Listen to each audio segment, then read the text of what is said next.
The new Office 365 Administration Portal provides improved ease of management for IT professionals. Configure users, mailboxes, site settings, downloads, and more, all from a single web-based interface. Plus, you can monitor service health and maintenance activities with an easy-to-read dashboard and customizable reports. Let's take a look. As an administrator, when you log on to the Office 365 portal, you'll enter the Admin Center. From here, you can access the Office tools you use most, as well as monitor the health of all the Office applications in your organization.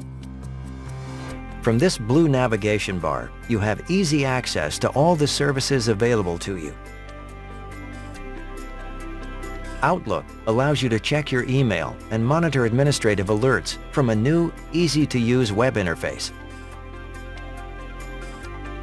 Calendar gives you access to your calendar and events. People takes you to your contacts and global address list, which includes everyone in your organization. From Newsfeed, you can follow discussions within your organization and track websites and documents. This is the social networking page for your activities within the organization.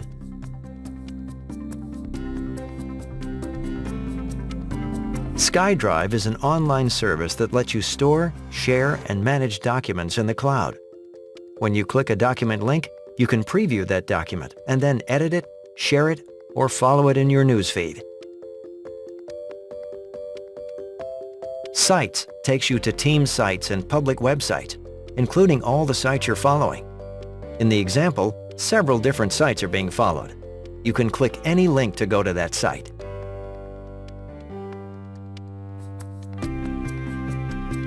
You also have immediate access to the Office Store, where you can download apps to deploy in your organization. You can also go directly to office.com, the Microsoft Office homepage. Now, let's return to the Admin Center. We can do that from the Admin drop-down list in the blue bar. Notice that you have access to your Exchange, Lync, and SharePoint Administrator portals here too. On the right side of the page, you can see a number of administrator shortcuts and resources available for the most frequently used administrative functions. On the left side, links make it easy to navigate the Admin Center. Let's look at some of the key features that will help you get started with Office 365 quickly. Setup makes it easy to move your organization to Office 365. Most mid-sized businesses should use Basic Setup, which gives step-by-step instructions for setting up a domain, mailboxes, user access, and DNS for email delivery.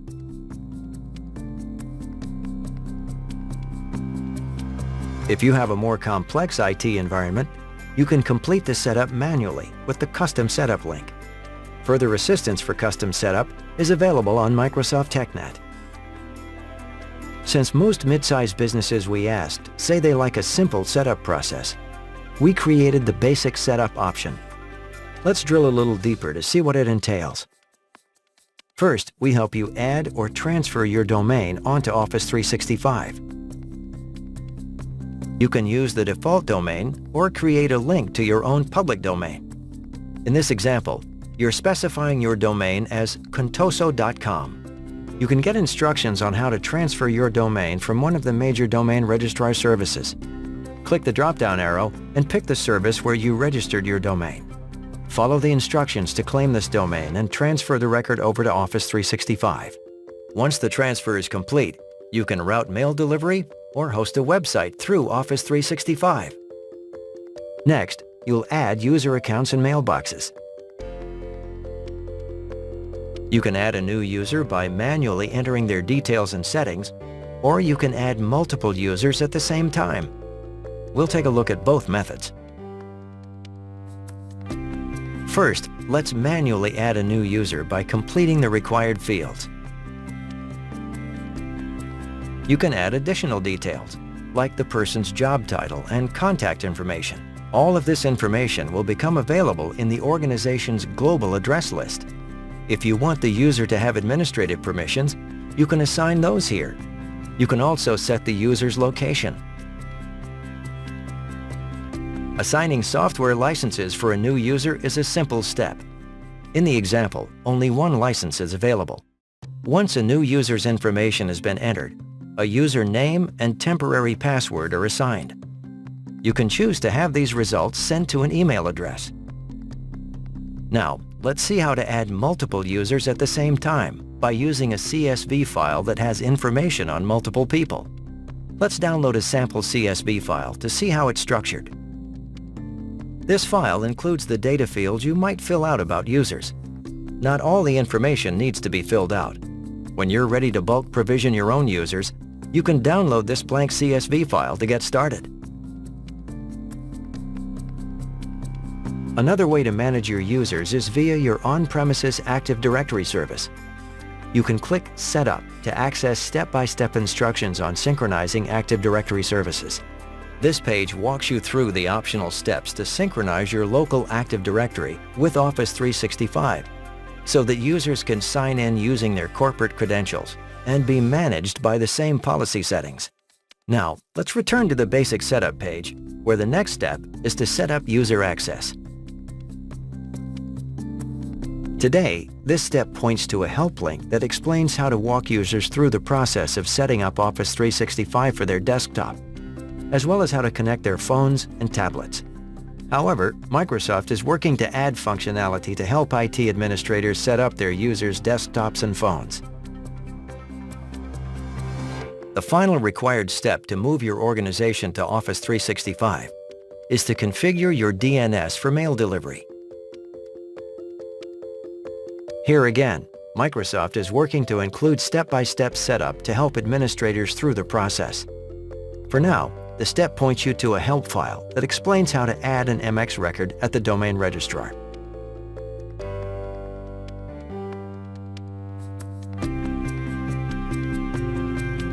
Now, let's explore some other features in the Admin Center. Domains gives you a place to manage all your domain records. This example shows the domain that we created earlier.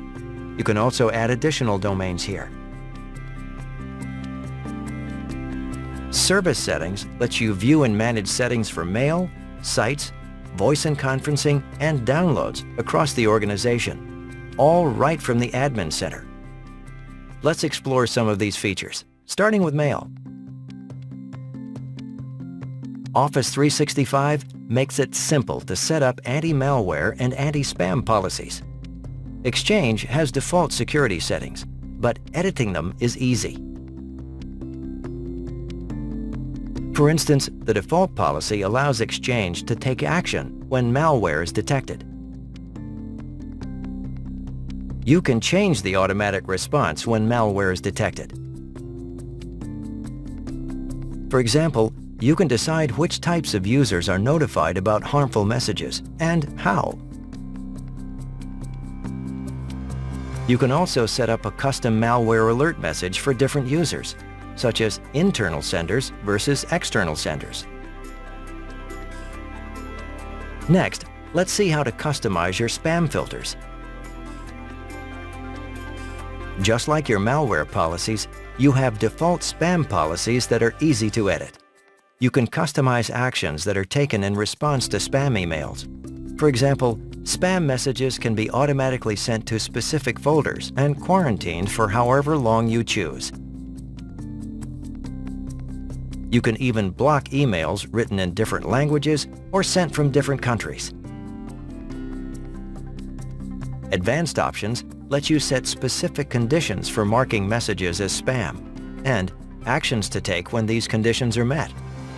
This includes a user-friendly spam scoring system. Connection filters and outbound spam settings can also be easily modified. Let's explore the outbound spam settings in more detail. You can set outbound spam preferences that determine which actions are taken when outbound spam sent from your organization is detected.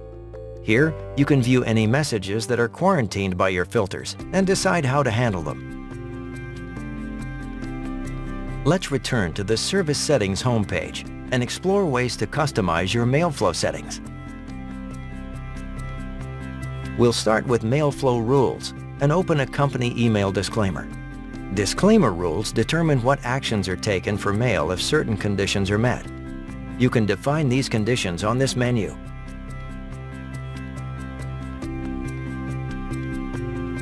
Delivery reports help you find groups of messages with similar types of content, or messages sent to or from certain individuals. The mobile page lets you determine email access rules for mobile devices. For instance, you can restrict email access for specific types of mobile devices. You can also set security policies for mobile devices. Security settings can also be edited to require mobile devices to log in with a password to gain access to Office 365.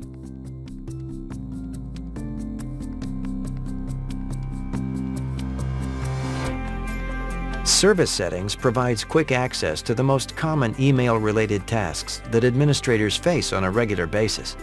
But when you need access to additional Exchange administrative settings, this link opens the Exchange Administration Center. In the Exchange Administration Center, you can manage mailboxes, groups, resources, and contacts. Okay, let's go back to service settings. Sites helps you manage your SharePoint site collections. In the SharePoint Administration Center, you can create and manage site collections and individual team sites. With just a few clicks, you can create a new site collection. Just as with Exchange, you can also dive deeper into SharePoint configuration using the SharePoint Administrator Center.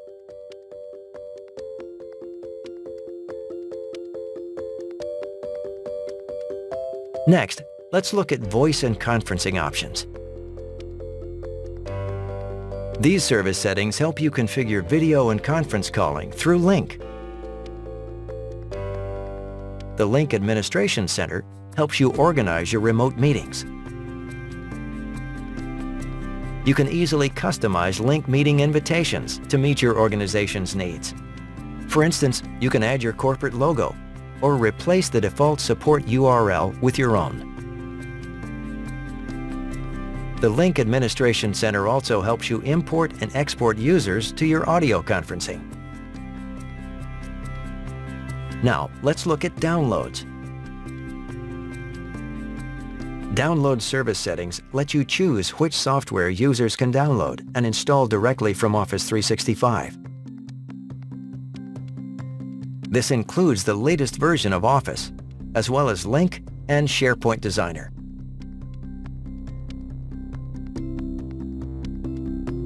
You can even deploy certain software applications for Mac users. It's easy to control which software is available for your users to download. For example, you can restrict SharePoint Designer rights to only some of your users. Now, let's look at Service Health. Service Health lets you see at a glance how Office 365 services have performed over time. Each service can be expanded for more detail. The Service Health dashboard shows whether services are working or not. Right now, everything looks good. You can also stay informed of planned maintenance for these services. Predefined reports give you the inside scoop on what's happening within your organization. For example, you can see graphical reports on the use of email.